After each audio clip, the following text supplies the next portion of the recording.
Hey YouTube, this is Steve from Average Joe's Fantasy Football. We've got your last start and sit video for week 1 of the NFL. We are talking tight end position. Again, this is for full PPR or even half PPR.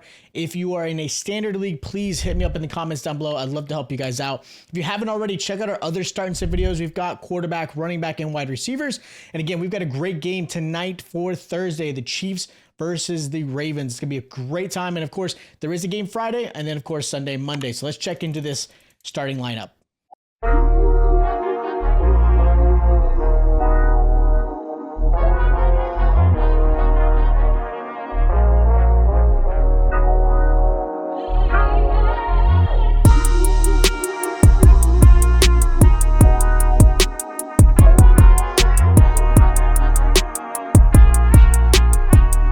So these are going to be the tight ends that I think should have a really good matchup this week, or maybe they should be someone you might want to consider sitting as far as week 1. Now, it's always tough when week 1s happen because you don't know how defenses have really playing so far. So this is going to be based off of a lot of what happened last season, kind of some hunches, and of course some new offensive schemes that may have changed. Now, these are your obvious starts at the tight end position. I've got quite a few of this list because the tight end position has gotten a lot better.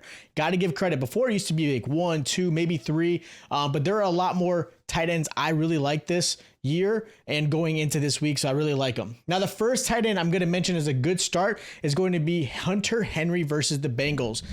I get it. Hunter Henry's probably on waivers for most of you, but for those in deeper leagues and he's actually on your roster, you may want to consider picking him up if he's not on your roster, just because this matchup against the Bengals is actually a pretty good one. The Bengals should force the Patriots to pass quite often, and one thing the Bengals did struggle against last season was stopping the tight end. They allowed the second most points to the tight end with over 63 yards per game.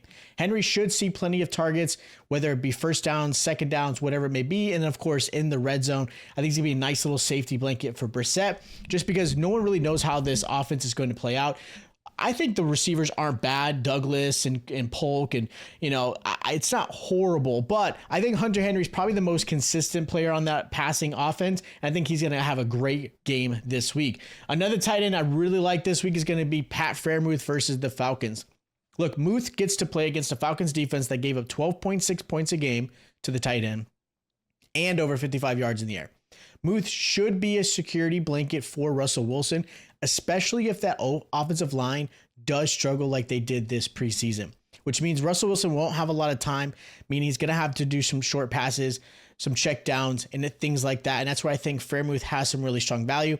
Plus, like I mentioned in my start and sit video for the wide receiver position, I'm not in love with George Pickens' matchup because Falcons did actually do a pretty good job against wide receivers. They did struggle against tight ends, and AJ Terrell against Pickens, I think Terrell's going to have a really good matchup, and I just don't know if Russell Wilson's going to have enough time to get down the field to him. So I think just based off of what I'm looking at, I think Freiermuth's in a great position this week. I think he's a nice little start. And the last tight end I'm going to mention as a good start is going to be Luke Musgrave versus the Eagles. Sure, I get it. The Eagles defense is probably a lot better than last season. Last season, they were absolutely horrendous against the pass. And if you're going off of last year's stats, the Eagles allowed 12.4 points a game to the tight end and over 50 yards as well. Musgrave showed flashes before he got hurt. He obviously missed some time, but he came back in the playoffs and had a solid game and actually looked pretty good. If the Eagles pass rush does get to love, Musgrave could benefit from the short passes. And again, being a nice little check down for him. I do think the Eagles defense will get better. I don't think they're going to implode like they did last season. But I think this is a really good matchup for Musgrave. Again, Musgrave's probably a tight end, like I mentioned, with Hunter Henry in probably deeper leagues that you actually have him on your roster. If he's not, maybe you want to consider him depending on what you have as far as your starting tight end as of right now. Now, the first tight end I'm going to mention as a sit this week is going to be Jake Ferguson. So kind of surprising as a Cowboy fan, but Ferguson has a tough matchup.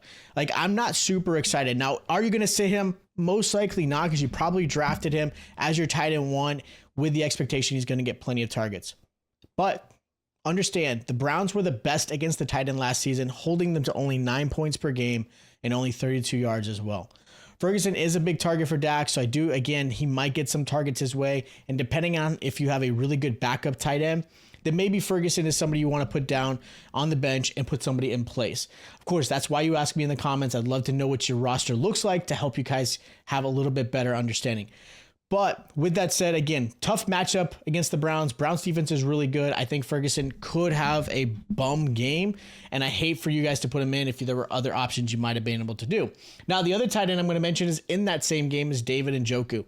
Look, Dallas is very similar. Very good defensive team. I know it's a new defensive coordinator, but what I will say this, the upgrade for the linebacking core is real for the Dolphins. For the Cowboys. This team struggled last season. They put a lot of safeties in the box. They put a lot of safeties at linebacker. But now you've got actually really good linebackers right now, which I think is going to help against Njoku. On top of that, Dallas only allowed 10 points per game and 40 yards. Njoku was great last season, but those were games with Joe Flacco. He didn't have the best games when Deshaun Watson was in the lineup. And obviously now you're going into week 1 with Deshaun Watson. I am curious how Deshaun's going to play because he is still kind of rehabbing from his injury last season. That shoulder thing is not something to kind of like forget about. Like it's going to be something that may linger into this season and probably throughout the whole season. So it's kind of a worry for me right now for the first matchup. Again, like I mentioned with Ferguson, you may not sit him just because you may not have other options, and the backups and the waivers are really, really just not even worth grabbing. But again, depending on what your roster looks like, I would consider putting Njoku on the bench. And the last tight end I think you should sit this week is going to be Cole Kmet versus the Titans. I love Caleb Williams. I love the Bears matchup this week. Like this is a really good one, but I'm not in love with the matchup for Cole Kmet. Titans only allowed 9.9 points to the tight end and 43 yards last season. Cole Kmet will have targets to compete with as well. Gerald Everett's been honestly getting a lot more snap share than I had thought. I thought Cole Kmet was going to be really the favored tight end coming into this season, but Everett's been kind of a guy that's been really taking some more snaps than I had thought. Plus, he's going to be competing with the 3 wide receivers in Odunze and Keenan and DJ Moore. Like, this offense is going to be something you got to watch a couple games, kind of see and feel how things are going to play out before I really feel confident of who I'm going to put in as far as I'm recommending his lineup. So again, kind of makes me nervous for Cole Kmet. He's somebody that if you probably don't necessarily feel too bad if you bench him, unlike, Njoku or Ferguson, but I would consider looking at some other options.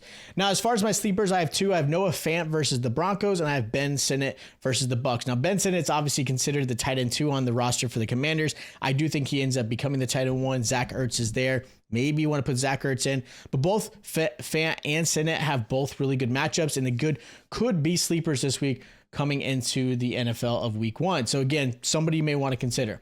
So that's my start, sit, and sleepers for the tight end position. If you guys haven't already, make sure you guys smash that subscribe button, smash that like button, check out my other videos I've got out there. Again, I've got some stuff down below in the comments, and again, check them all out. Thursday's here. Super excited the NFL started. I'll check you guys out next time.